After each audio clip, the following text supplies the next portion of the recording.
toe, hands together. We're going to do 5 lunges down.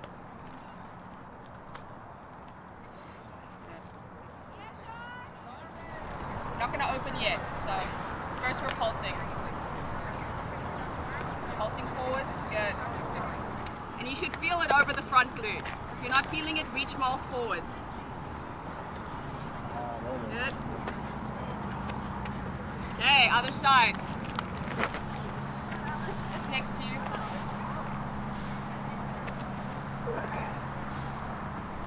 Okay. Okay, we're going to face that direction and we're going to do side steps and arm swings. So side to side arm swings coming down, up and down arm swings going up.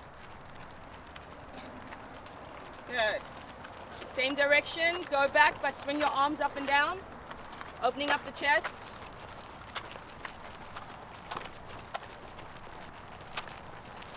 Good, karaoke you guys, bring that back foot up and over.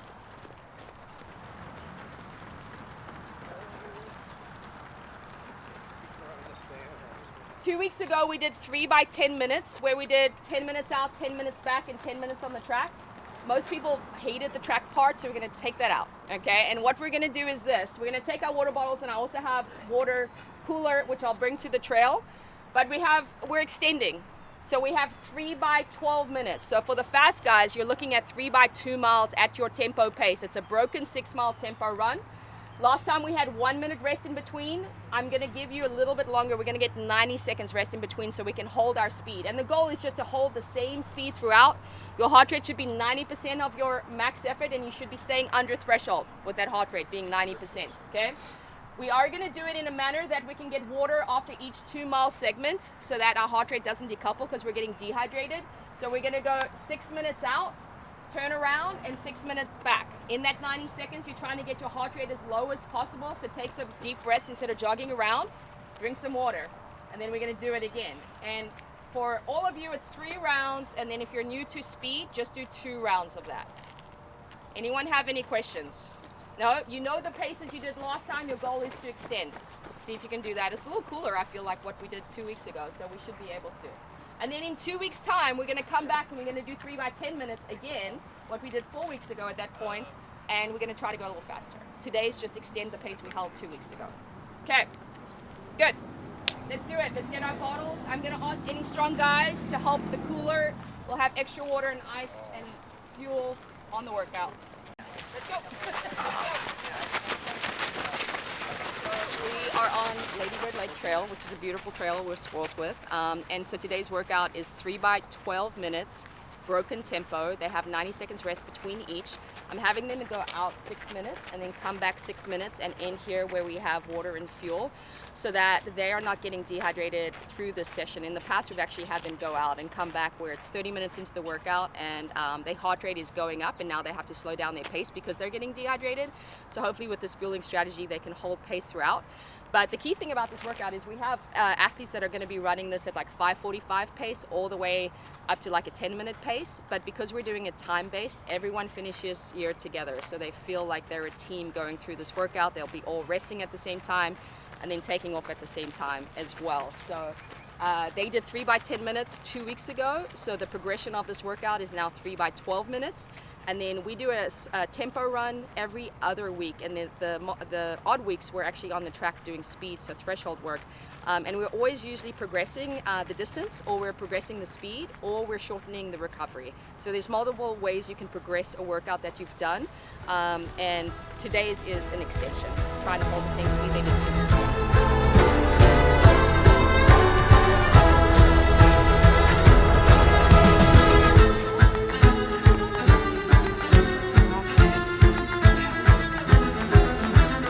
Does anyone have time on the recovery?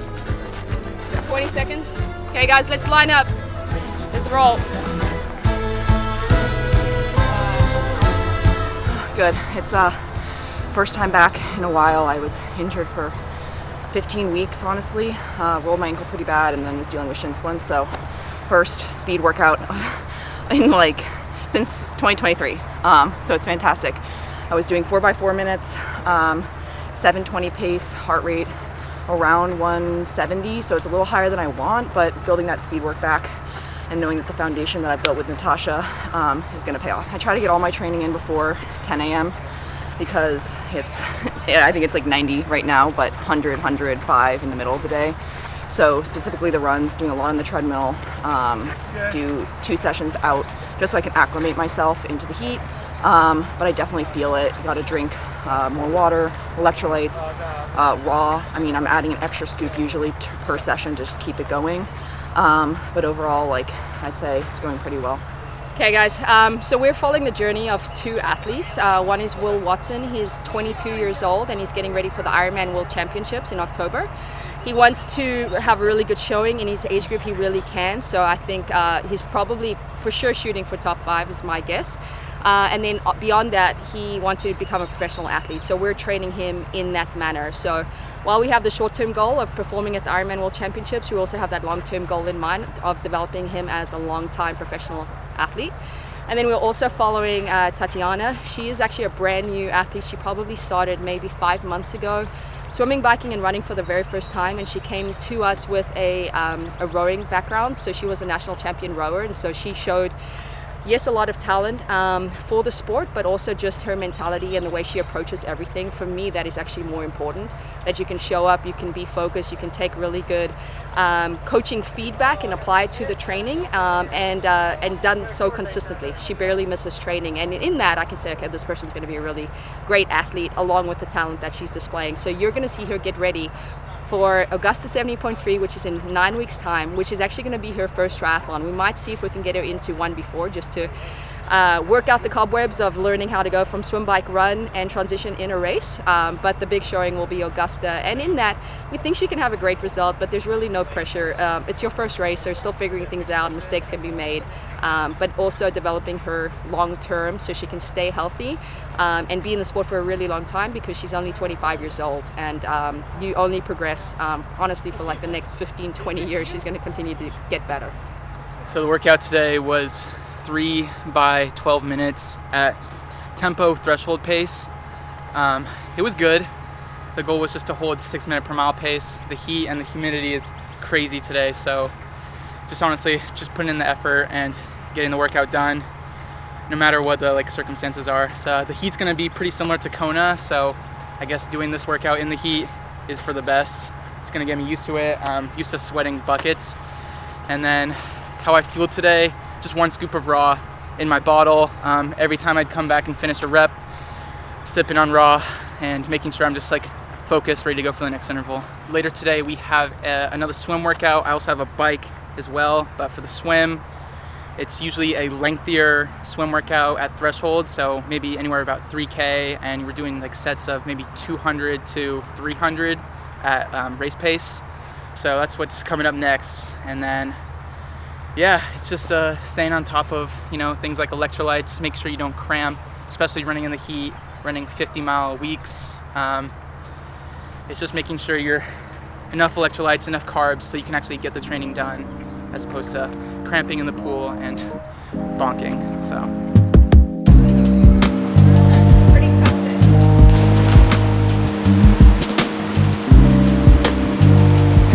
So it's Wednesday here in Austin, Texas, and so this is a day where our athletes run in the morning, and they have a really hard run workout. It's either a tempo or track, which you saw already, and then they come here at lunchtime at 11:45. So there's maybe 3 to 4 hours between workouts. And we do a pretty tough swim as well. When we're in the season, we do a race-specific swim. So they are identifying whatever their race is that they're training for, and they're getting comfortable with the race dynamics as well as the race pacing. And if we're not doing that, we're doing a threshold swim. So it's totally imperative for all these athletes that they need to hydrate really well and feel really well because of the load of the 2 workouts. What we commonly see is athletes will cramp up in the swim because they under-fueled and under-electrolyted. They didn't take enough sodium in their run this morning. And then it shows up over here. And if they did that correctly, they can typically show up for 2 good workouts, knowing that tomorrow is going to be an endurance day. In our training flow, Tuesday and Wednesdays is a really hard day back to back. And then Thursday is an endurance day. Friday as well, we do a harder swim, but otherwise it's pretty easy. And then they go into a really big weekend. As far as Tati and Will, they are 9 weeks out from their next race. And so we're still building general fitness. We're not in the race-specific phase yet.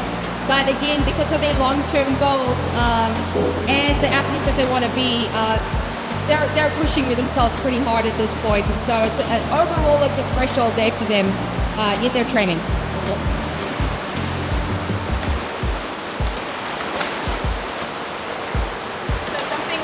Workouts, especially if they're carrying fatigue from the workout before, like they have this morning, is we have them all start with fins on. That way they're not fighting with body position. The fins keep you up on the surface of the water and keep you moving pretty quickly across the water. And that way they can be just really relaxed going in, trying to shake the fatigue from the workout before in a really good body position, and then work into the swim for the day. So you always do swim with fins, then you do kick with fins, again easing them in, focusing on breathing, body position, correct alignment of their body and tensioning the core. And then from there we add in some pulling. That would be considered the warm-up. And we try to take it at like 50-60% effort, and then we do a lead-up set. And in that, we try to prepare ourselves for the work that's to come. So we might be doing specific swim drills to emphasize the correct technique, but we also want to get their heart rate up. So when they start to go hard in the main set, which is a threshold set, it's not a complete shock to their body. So you'll see that in the workout today. It's not the 600s, is it? No. Okay. That was 100s. Okay. 16 by 100, main set.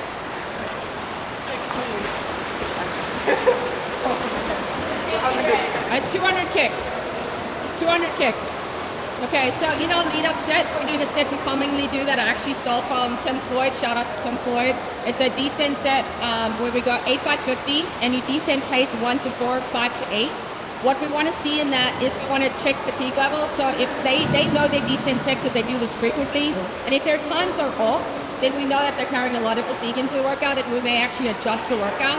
And then for them, it's just a check-in and how can they adjust their pacing and have certain cues in their form in order to get faster. So they know if they're looking to get faster, they need to either pick up their stroke rate or more propulsion in their push through, or just have a specific focus in order to get faster. So it relates that to race day. And then for today's workout, we're doing, for these guys, the main sets are getting really big. It's about 15 to 2,000 meters of work, and they have 16 by 100 broken up as 4 by 100 at threshold, so what their 1K pace would be all out, and then they're going to do it on 20 seconds rest, 15 seconds rest, 10 seconds, and 5 seconds rest, and then they're going to do it again, and their goal is to hold the same pace throughout on very little rest. And we're going to see where their form breaks down and what is happening when their form is breaking down under fatigue, because that's exactly what is happening at the end of the race on race day, and now we identify what we need to work on.